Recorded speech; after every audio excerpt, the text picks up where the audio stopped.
On this episode, NXT UK had a main event that involves the NXT UK Heritage Cup between Noam Dar and Tyler Bate, and many much things took place.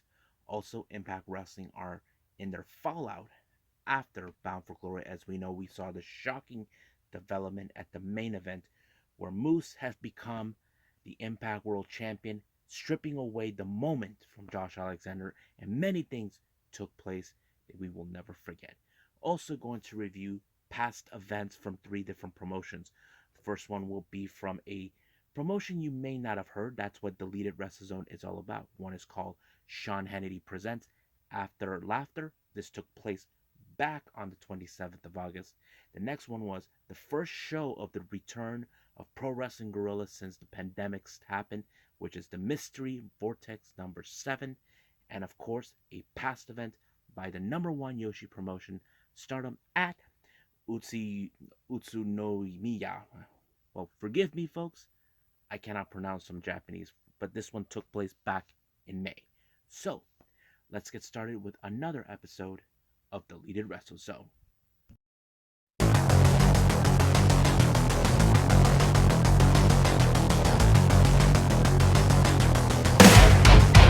Are you ready? Get up, get up! Get up, get up! Get up, get up! Get up, get up! Get up, get up! Get up, get up!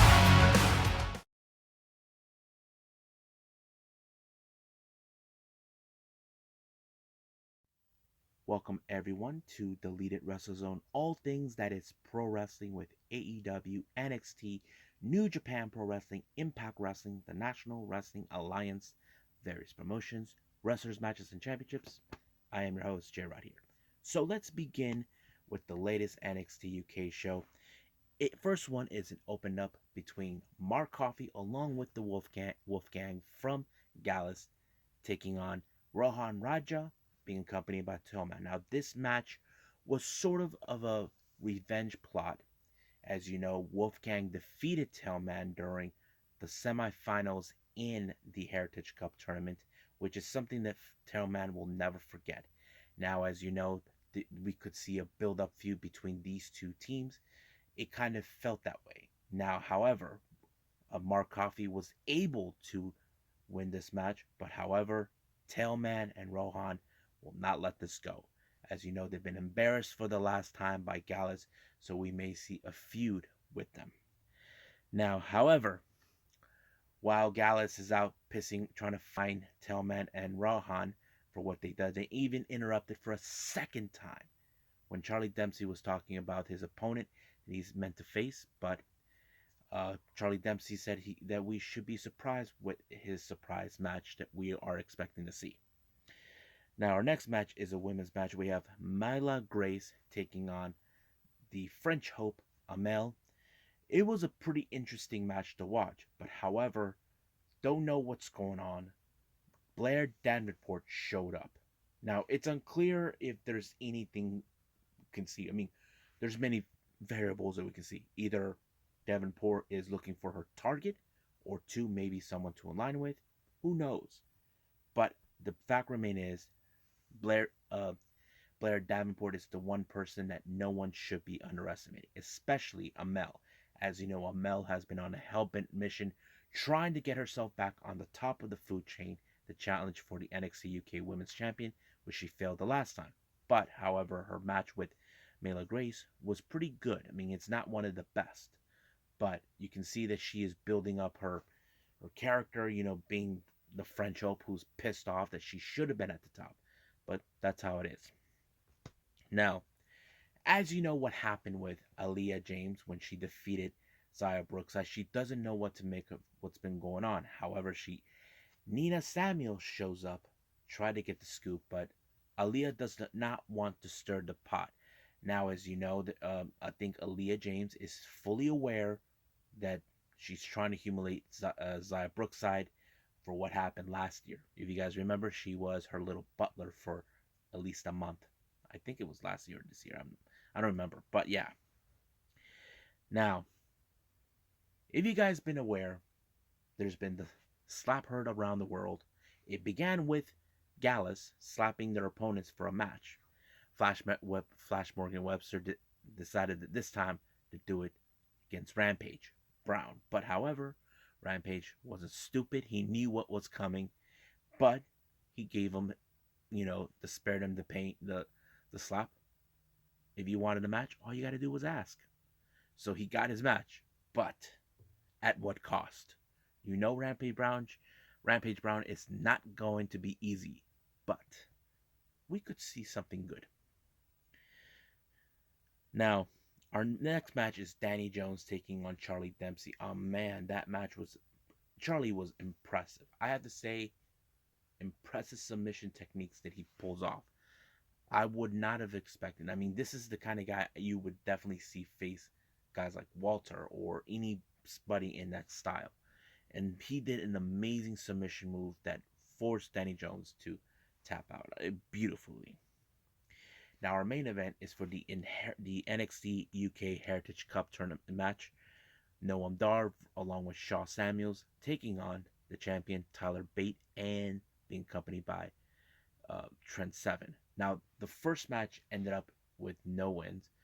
Say the first, and then wait a minute. Yeah, the first two rounds ended up with no wins. Third round goes to Noam Dar. He was able to pick up a victory when he knocked out Tyler Bate.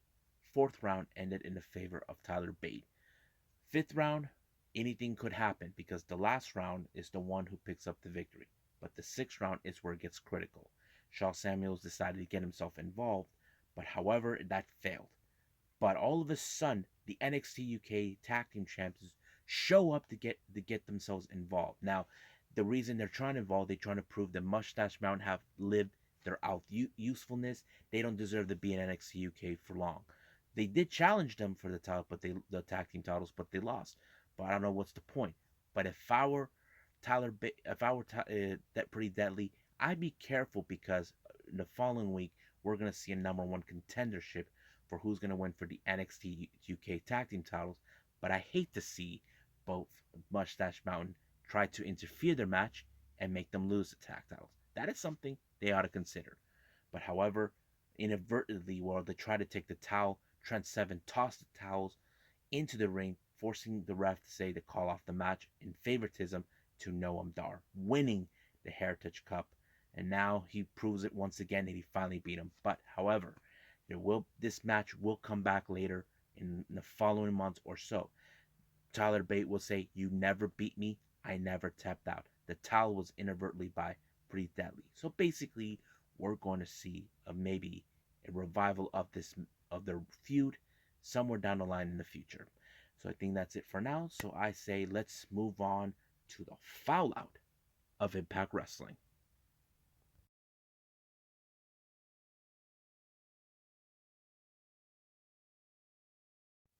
Okay, Impact Wrestling has entered their fallout after Bound for Glory. Great things took place, but I think the biggest shock took place was at the end of the night when Moose called his shot and of course won the Impact World Championship right in front of Josh Alexander, his wife, and his son. Now he comes out to give out in a promo, but he was utterly interrupted by his former best friend, now bitter enemy, Eddie Edwards, who does not appreciate Moose what he has done. As you know, Moose has pissed off a lot of people. Now, as soon as they were able to separate Eddie Edwards, he had a lot of things in his mind. He said he has no sympathy for what he did to Josh Alexander's family, that he did exactly what he wanted to do. And of course, he took shots to the other promotions such as All Elite Wrestling, WWE, and many others, especially people like The Man, Charlotte Flair, Roman Reigns, anybody that he believes that they are not worth him, that he is not in the same league as him. Now, as soon as we thought everything was going great, however, Josh Alexander shows up, continuing that he has a score to settle. Now, when Moose was running away from Josh Alexander, the surprising appearance of the King, Minoru Suzuki. Now, Josh Alexander didn't know what to think because his mind is to get even with Moose. So he turned his back on Minoru Suzuki because he does not want no part of him. But however, if the king is right in front of you, don't disrespect him. And that's exactly what he did.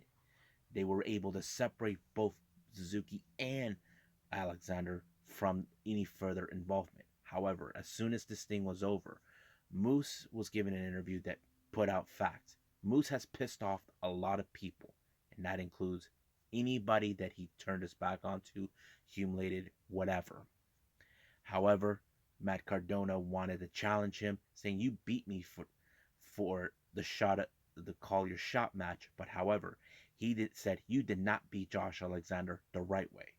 I don't think Moose cares what the right way is. The only thing that matters to him is being the Impact World Champion. That's all that matters. And I think it shows exactly what I talked about Moose. He wants to prove he is a wrestling god. That's always been his goal. And that tells the story. He is the man now with the title. Now, our first match of the night was for the X Division Championship. We had Rocky Romero challenging for the X Division title against Trey Miguel. I have to say, great match. It showed how much of experience Rocky Romero is, even when he tries to counter every move that Trey Miguel has pulled off. But however, Trey Miguel did not give up no matter who Rocky Romero was. When he was able to beat him, he was viciously attacked in the post match by Steve Macklin, who was not happy that he lost this match. He told him, "You didn't beat me." So basically, that was kind of like true in every way. Now, we jump in with a very interesting interview. As you know, Jordan Grace is now the new Impact Digital Media Champion. Now, the questions remain, what does this mean? What does this represent? So, Jordan Grace has no idea what it does represent for, but she's willing to figure it out. However, while she was with Rachel Ellering during this interview, they were interrupted by Tasha Steelz along with Savannah Evans. However, they even made fun of Tasha made fun of Rachel Ellering, knowing that she threw her out of the Call Your Shots. However, Rachel Ellering told her that right now she and Jordan are on the same page because right now they're more concerned about getting some wins in the ring. And of course, she reminded her that both of them are set to face in the ring. Now, Scott D'Amore, as you know, he has a lot of his mind, but however, he did not like what he saw from Moose. And of course, as you know, the targets have begun. People are lining up for a shot for the Impact World Championship. First, it was Matt Cardona who wants a shot, then Eddie Edwards. However, D'Amore had other ideas. He decided to pair both Cardona and Edwards with Josh Alexander against Moose and two partners of his choosing, or if he burn any bridges with anybody, or he'll end up alone. Even though that's something that, of course, Cardona and Edwards can agree. However, at the moment, Josh Alexander decided to break the referee who decided out of incompetence, decided to ring the bell while his family was in the ring. Even D'Amore tried to reason with him, but he did agree. The referee made a piss poor job in allowing this match to happen, not realizing that Josh Alexander's family was there. But of course, Scott D'Amore, being a reasonable person because he was the one who signed him, told him to focus on this upcoming match next week. And that's exactly what Josh Alexander is going to place. Now, however, did Moose found any partners? The real question, he did.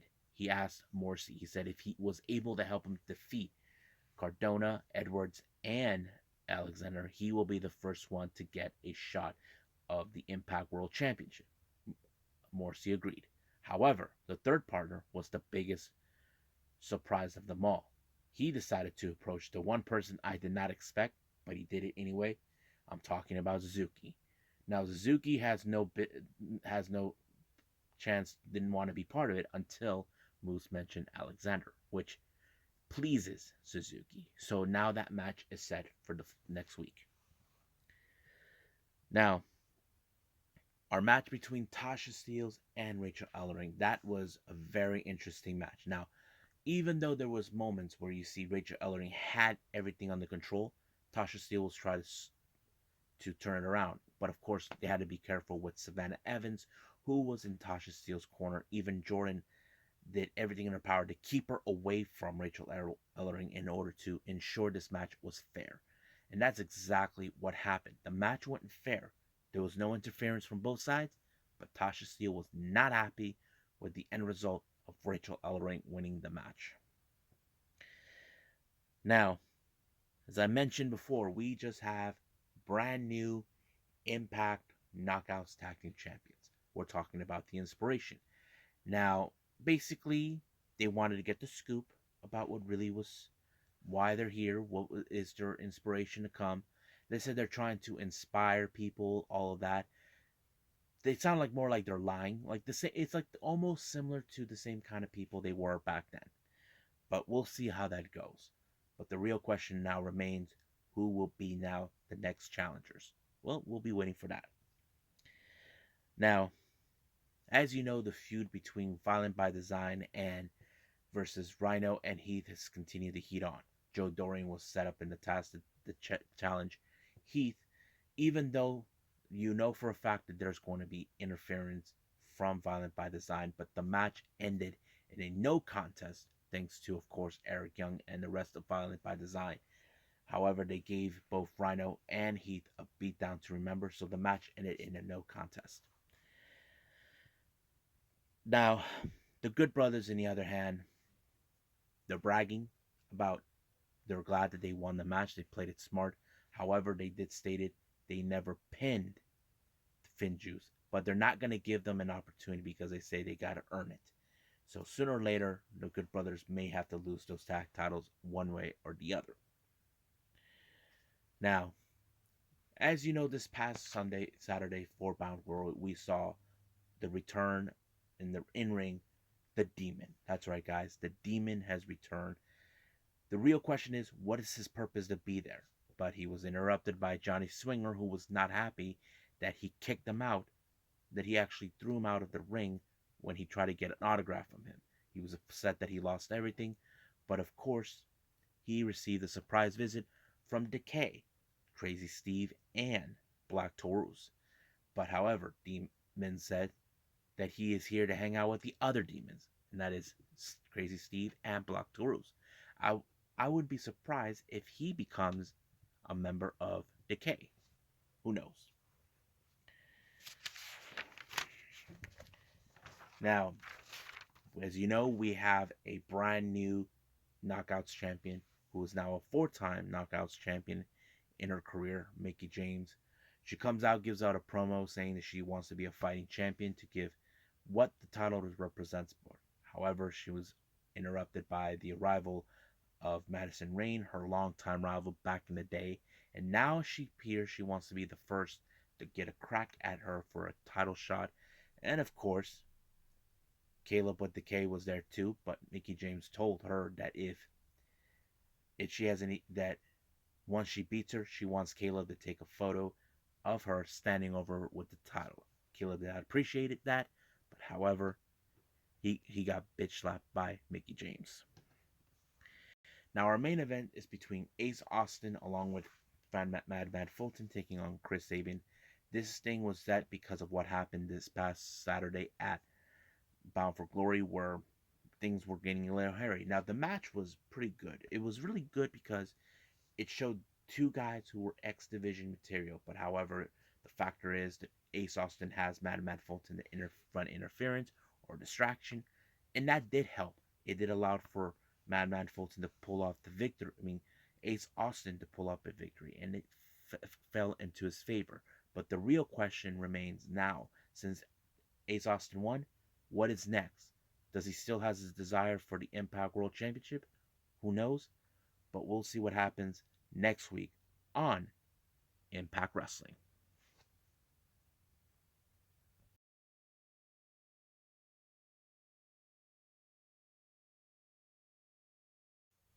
Okay, so this promotion is from someone named Sean Henderson. It calls Sean Henderson Presents, or CHP, and their show is called After Laughter. This took place back on August 27th. Now you probably ask yourselves, who the hell is Sean Anderson? Well, he's a wrestler. He was trained in the um, H2O Wrestling Academy by Mark Tremont. Not much about him, but it turns out that this guy likes to put out some wrestling shows from wrestlers from the region, even wrestlers we know from outside that very region as well. So basically, anywhere possibly. Now, the first match, it opened up with Sean Henderson facing his best friend Ryan Radix. Now, much of the match, he did not want to go in the aggressive mode, even though Radix told him, go for it, take it, I don't care, just do it. Now, he was about to win the match until somehow his enemy, his arch enemy, Dylan McKay, shows up and interferes, trying to cause a stir. Now, Radix won the match. However, this continued on. I don't know if he was trying to stir the pot against both men, but however, Radix was there to stop him. So basically, he's demanding he wants a shot of Dylan McKay for what he did. Now, the next match is Christian Robinson taking on Steve Saunders. Pretty good explosive match. Now, there was some interesting moments, especially from Christian Robinson. He was pretty interesting to follow, but he was able to pick up the victory in this match. I was like really impressed. So it was pretty good. I think it was something I definitely would like to keep an eye on in the future. Our next match is Desmond Cole versus Ryan Redfield. Now I have seen Redfield in an H2O event, but this guy Desmond Cole, was his first match being in this promotion, but it was more of an explosion match where it was pretty good. You can see, okay, this is a rookie guy who clearly doesn't have that much experience, but he was able to hold his own against a guy like Redfield, but or Big Red as they call him. But somehow Redfield was able to pick up the victory to win the match. However, he had a little promo at the post match saying that he would like something in return. He's asking Sean Anderson to book a match with him versus the heavyweight hustle Calvin Tech. Now that's something the commentator says they will definitely love to see. Our next match is a four-way match. We have Dylan Grant versus Drew Blood versus Mark Angel versus Devin Moore. Now, in these type of matches, anything could go, but in this one, weapons were allowed, including boards with spikes on them. And of course, you saw blood going everywhere. But however, somehow, all four of these people, it was Declan Grant who won the match. I was pretty amazed how he was able to do it. I don't think people would have thought this was going to fall in his favor, but it did. Our next match is, of course, a tag team match. We have guys I don't know, but pretty interesting. We have Dog Nation, Sage Matthews, and Alan Clayball taking on Chris Bradley and Christian Ross. Now, Dog Nation acts like a bunch of fools. They kind of remind me a little bit of Too Cool. You guys remember him? Too Cool? Or Too Much? They were a bunch of cocky dudes thinking they had everything, but however, when it comes to Ross and Bradley, they were the kind of guys who take things seriously, and that's exactly what he did. Ross put out Matthews out of his misery when he pinned him the 1-2-3. However, in the post match, Bradley and Ross are asking Sean Henning to book them in a match against a tag team. I never heard of them, but they call them Blackout, and the peers of fans in that vicinity actually knows who they are. Now, I don't know if I'll ever see a match with Sean Hannity, but we'll see what happens. I mean, with Sean Henderson, I don't know if that's something if I ever see again. Now, our next match is Austin Luke taking on Jordan Oliver. Young, dumb, and broke. I have to say, interesting match, but this one was an upset. Now, many fans would have been in the favor of Jordan Oliver, but it was Austin Luke who pulled up the amazing upset. Now, I know this really hurt Jordan Oliver. He probably never would have imagined that he would lose in a match like this. Next up, we have is Gabriel Sky versus Reed Walker. Much of this match, Gabriel Sky was trying to break Reed Walker in half, try to get into his head psychologically. Even when he put him in submission, he was telling him, tap out, tap out, tap out. But Walker would not give in, but until he was the one who was able to turn it around and pin Gabriel Sky for the 1-2-3. And our last final match, Ty Hill taking on Marcus Mathers. I have to say, very good match. It was a very amazing, but however, but Mathers is like the favorite from that very region because I've been seeing him. I've seen him on the IWTV and H2O, and from an understanding, he was the heavy favorite, and he was able to pick up the victory when he pinned um, Ty Hill for the 1-2-3. And I think this is a pretty good show. Hopefully, if there's any more shows by Sean Anderson, I will be gladly review these. Right now, I say let's move on with Pro Wrestling Guerrilla Mystery Vortex 7.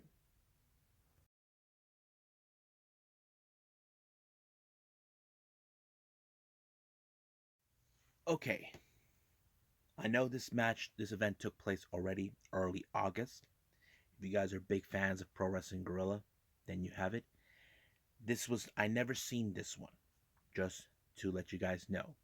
This is my first time seeing the entire event. This is Pro Wrestling Guerrilla's first show since 2019. As you know, they couldn't do any events due to the pandemic, but it was great to see them back. Their first event is Mystery Vortex 7. This took place on the 1st of August at the Global Theater, which is one of their where they do their shows now. The first match we have is Tony Deppen versus Jack Cartwheel. Now, I'm a fan of Jack Cartwheel. Love his cartwheels, how he plays out the cartwheel guy. But of course, guys like Tony Deppen, who is the cocky SOB, tries to get away with everything. And somehow he did. He was able to outdo Jack Cartwheel one way or the other, which the fans do not like. And that's exactly who he is when he pinned him the 1-2-3. Now we got the next match. JD Drake, the blue collar brawler, taking on, of course, Brody King. This match was amazing because these guys are about the same equal weight, the size of the equal size, almost to the bone. But however, it was one of the most anticipated matches because these guys are well known in their own respected ways.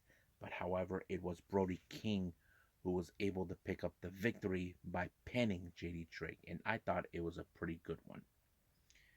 Our next match, we have two luchadors. We have Aries versus Demonic Flamita. Now, this is one of those matches where high flying is expected. As you know, that's what Lucha Libre is all about.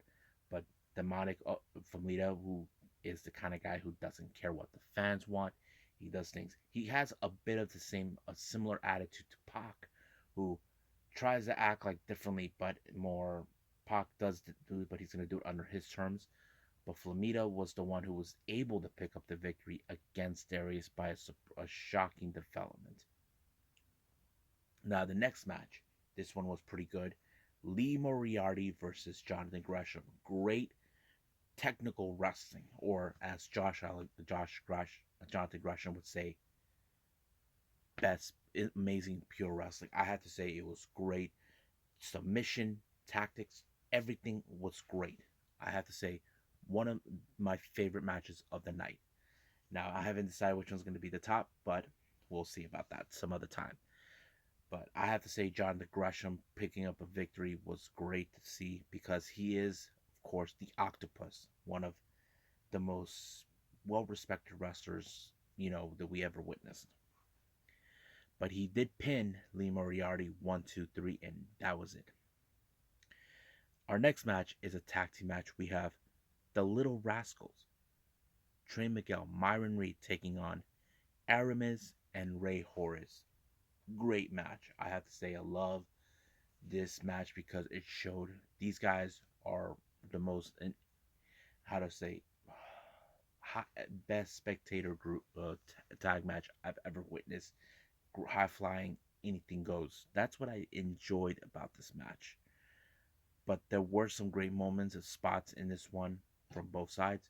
But however, it was uh, Ray Harris who actually pinned Trey Miguel to the 1, 2, 3, allowing himself to win the match. Our next match, we know these guys completely. We've seen them on AEW. We're talking about Evil Uno of the Dark Order taking on Freshly Squeezed Orange Cassidy. Awesome match. Of course, Evil Uno did not allow him to put his hands in his pockets, but Orange Cassidy overcame it until finally he put Evil Uno away with the beach break, and then he pinned them 1, 2, 3. Now our main event was for the Pro Wrestling Guerrilla World Championship between Black Taurus versus our champion Bandito, which is, and coincidentally, this is his first title defense since winning this title in 2019 against Jeff Cobb. Now, this match was unbelievably good. It was great. I think everybody enjoyed it. And I think it was Bandito who was the heavy favorite in this match to win it. Now, as soon as the match was over, he was doing a promo saying that he is the best wrestler he's ever faced. And of course, things would have gone great, but Bandito's former best friend and tag partner, Black Demonic Flamita, showed up and attacked him. And of course, when we thought things were going to go exactly great, the the lights turned off, and then here's the appearance of Super Dragon. Now, those who probably ask, who the hell is Super Dragon? I'll give you guys a clue. Super Dragon is amongst the 6 founding members of Pro Wrestling Guerrilla, along with Excalibur and 3 other guys, and plus some guy who I know for a fact you guys don't want me to say his name, but I'll say it anyway. And you guys, and I apologize for saying his name, Joey Ryan. Now, when all 4 members, including Joey Ryan, are no longer the owners, Super Dragon is. He was the one who took a chance to the Young Bucks being in the entire thing. But there are times where he plays heel. That's always his case. And he sided with Black Taurus and and Demonic Flamita. However, lights turned off again. We just saw the arrival of Brody King shows up to give a helping hand, but however, it was too much numbers game. But when the lights turned off, that's when the surprise began.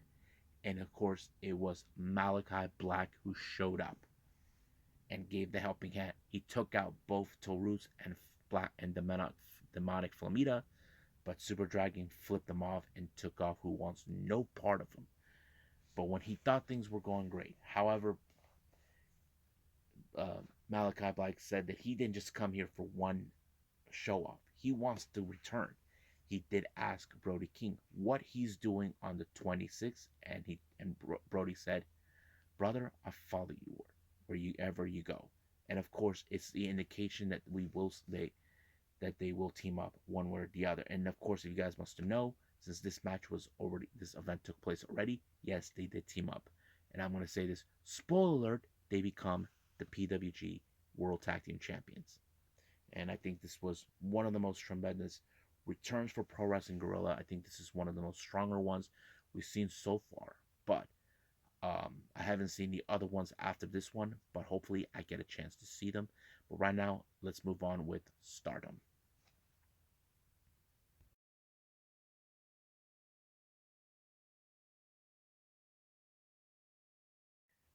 Okay, the last thing I'm going to review is Stardom. This is on the 22nd of May.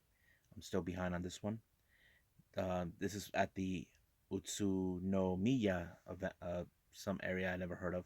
Can't pronounce. Hopefully, I pronounce it right, because if I didn't, yeah, I slapped myself in the head silly for that. Opening match is Lady C. Now, Lady C is facing off once again Tam Nakano. Now, she has faced her before, but however, Tam is kind of curious. How far has she grown? Now, Lady C is the one wrestler who hasn't picked up any wins, but that doesn't stop her. She knows that she lost, but she's looking for that one win, and that's always been good to watch. But however, it was Tam Nakano who picked up the victory on her when she applied the Tiger Suplex, and 1, 2, 3, it was over. But she is improving, in case you guys wondering. Our next match is tag team action. We have Odatai, Fukigen Def, and Konami taking on Queen's Quest Ina and Azumi. It was a very interesting match, but however, when it comes to Oda Tai, there is no cheating involved because, in a way, you don't know. Konami is one of those wrestlers that is a striker, but of course, her submission techniques are flawless. Like, they cannot be undeniably denied. But in this type of match, when it comes to Fukigen Death, as you know, she is legendary in the high speed category, but she was able to pick up a victory on Hina to pin her 1-2-3 without her noticing when it was over. Our next match, we have another pair of tag teams. We got the Cosmic Angels, Unagi Sayaka and Mina Shirakawa taking on DDM's Natsupoi and Tsurugi. Now, Cosmic Angels and DDM has been coming across each other normally when it comes to Natsupoi teaming with Himeka and Maika. But this time, Natsupoi teams up with her big sister, Suri, in this match. However, the match was pretty interesting because Mina Shirakawa almost had, but however, when it comes to Suri, she is more deadlier. She is much like Konomi. She is DDM's striker, and she picked up the victory right away when she took her out completely with the 1-2-3. Our next match is a 6-woman tag team match. One corner we have Stars Hanan, Starlight Kid, and Mayu Iwatani taking on Queen's Quest Sayakami Tani, Momo Watanabe, and of course the World of Stardom champion Utami Hayashishida. This match was pretty much interesting, and I think the best moment it was near the end when Hana took an effort when she tried to take out the Phoenix herself, Sayakami Tani, but however, it wasn't enough. Sayakami Tani put her in a submission move, forcing her to tap out right away as soon as that possible. Queen's Quest has proven how dominant they have been, but now we'll see what happens then. Our next match, we have, well, it's our last match.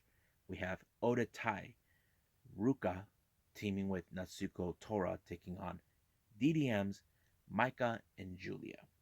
Now, this is a match that was kind of like very interesting to follow. Now, Ruka and Natsuko Tora are almost similar to each other, very deadly, very vicious, and don't give a crap about the rules. As for Micah and Julia, they've known each other since they formed DDM together. And of course, this is one of those matches where anything could happen. But it was Micah who ended the match when she pinned Ruka for the 1-2-3. So practically, DDM is also one of the most strongest factions ever. But this is just only a few things that's going to take place down the line when I review more of their shows. So I think that's pretty much it I got for Stardom. So I think that's it for now. Well, I hope you guys enjoy this episode, me reviewing 5 different events from the current ones and 3 past ones. I know it's a pain in the butt for me to do that, but I did it anyway because why not? But coming up, we got, of course, All Elite Wrestling with Rampage, which is going to feature the last opening round for the AEW World Title Eliminator, and a few other things that's going to take place. We even got 205 Live. I'm excited to see what's going to take place on this one, but also going to review past events by Dragon Gate. I'm way behind on this one. This is part of their tour called The Gate of Passion. This is on day 3, and that took place on the 9th of April, and day 9 also on the same month of April, the 18th. And I'm kind of excited to see what took place.